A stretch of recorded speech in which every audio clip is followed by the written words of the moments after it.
So I'm going to be doing another review, and this time it's going to be featuring the Purple Perfection Eye Kit from e.l.f. I purchased this quite a while ago actually at Winners, and I got it for $10. I believe the last time I was there I saw it for $8. So it's definitely coming down in price, which is good. If you like this, you can go pick it out for a really cheap price. So when you look at the back of the box, it actually has instructions and a photo. I didn't follow them, but if you're not really sure what to do, you can look at that. But upon opening the package, you can see everything here. And basically, you've got 3 eyeshadows, a white, a light sort of lilac purple, and sort of like a mid-tone plum, 2 sponge tip applicators, and an eyeshadow brush, which is nice that it gives you the option, a pencil sharpener, which is for use with the eye pencil here in plum, and a mascara.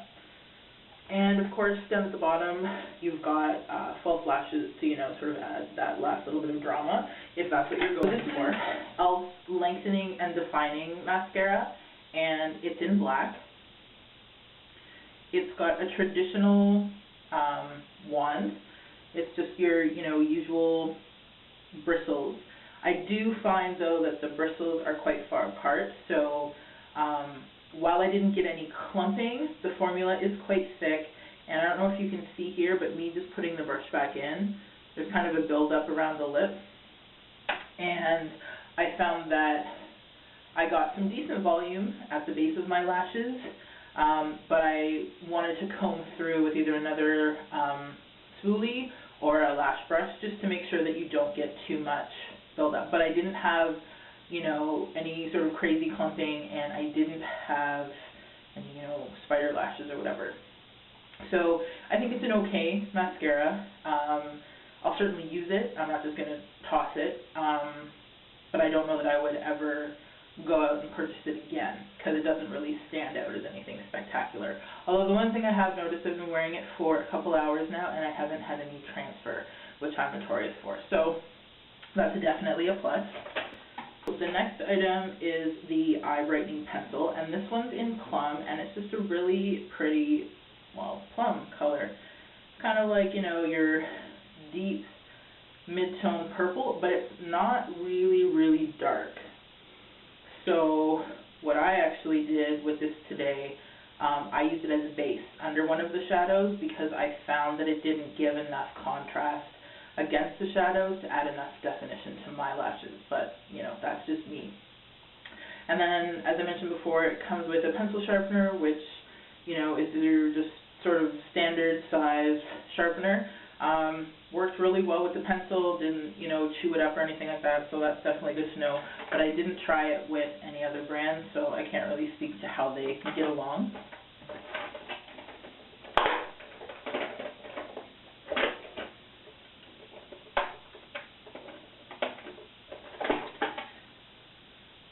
As I mentioned, you've got 2 sponge tip applicators that come in the kit. I haven't really used these for anything. I generally don't use sponge tip applicators, but they are really good for packing on color because they pick up a lot. And then the other thing that's nice, again, to give you the option, is just your sort of standard shader brush. Now, I believe this is from their regular line as opposed to the studio line, and the brush is really soft. It seems pretty sturdy. I didn't notice any dye when I was washing them, but it has shed. When it first came out of the box, there were hairs sort of sticking out above the top curve of the brush, and then even when I was using it, I found that it shed. So I don't really like that, but it may just be a matter of, washing it a few more times to see how it's held up, because I have heard good things about this brush in particular, but so far for me, it's not a terrible thing, but again, it's nothing major. I wouldn't run out to get another. So as we saw in the beginning of the video, there's 3 of these brightening eyeshadow pots that come included. The first one is just sort of your basic shimmery white. The texture of all of these shadows is really soft. It's pigmentation is actually pretty good.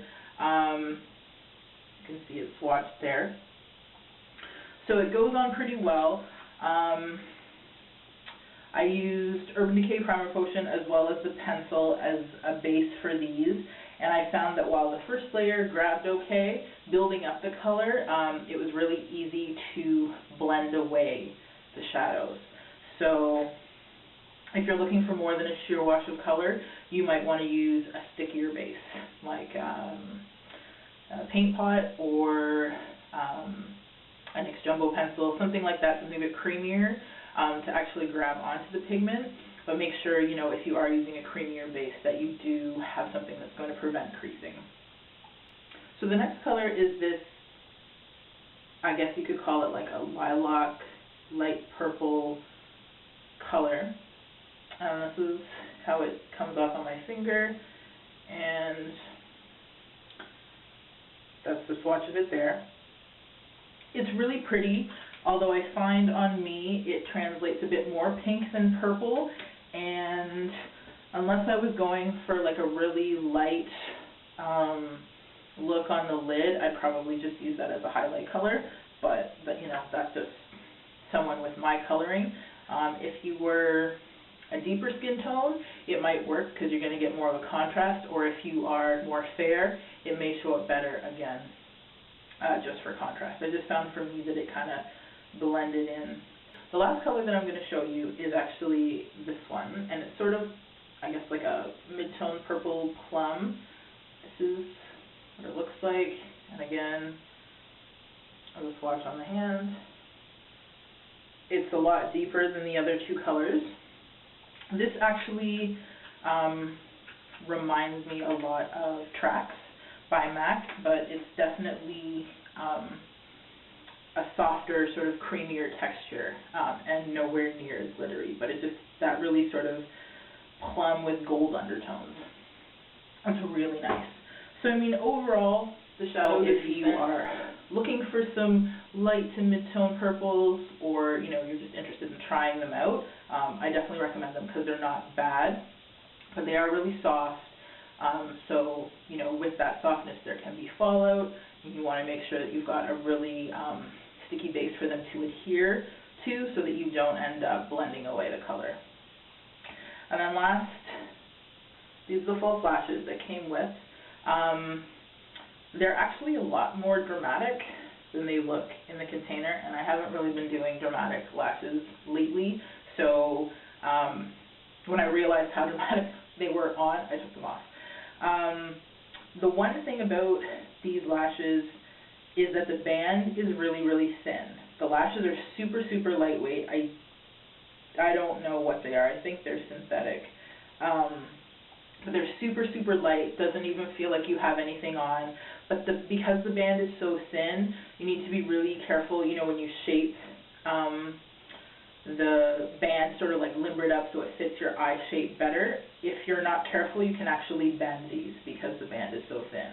I didn't use the lash glue, so I can't comment on it. I already have lash glue open, so it seemed kind of pointless to have another one open. But yeah, they fit my eye really well. It was really easy to get them close to the lash line, but again, for my look that I was going for today, they were just way too dramatic, so I didn't use them. So that, yeah, that's everything. Just to kind of go over what I'm wearing today, on my eyes, like I said, I used the Plum pencil over Urban Decay's Primer Potion to base the lid, and then I used Makeup Forever's 156 as a brow highlight. I used MAC's Tête Tint from the crease up into the highlight, and then I used the darkest purple on the lid and slightly up into the crease. Then I used 156 again on the inner corner, and I used MAC's Feline pencil to line my lashes on the top, and then on the bottom I just lined the outer sort of third, and then I set that with Makeup Forever's number 92. I used the mascara from the kit on my lashes after curling them, and yeah, that's pretty much everything. If you have any questions at all about the kit, or any of the individual products in the kit, then, you know, you can let me know, either by leaving me a comment or sending me a message. I will post, you know, all the important information in the description box. And yeah, I guess that's it until my next video. Take care, guys. Bye.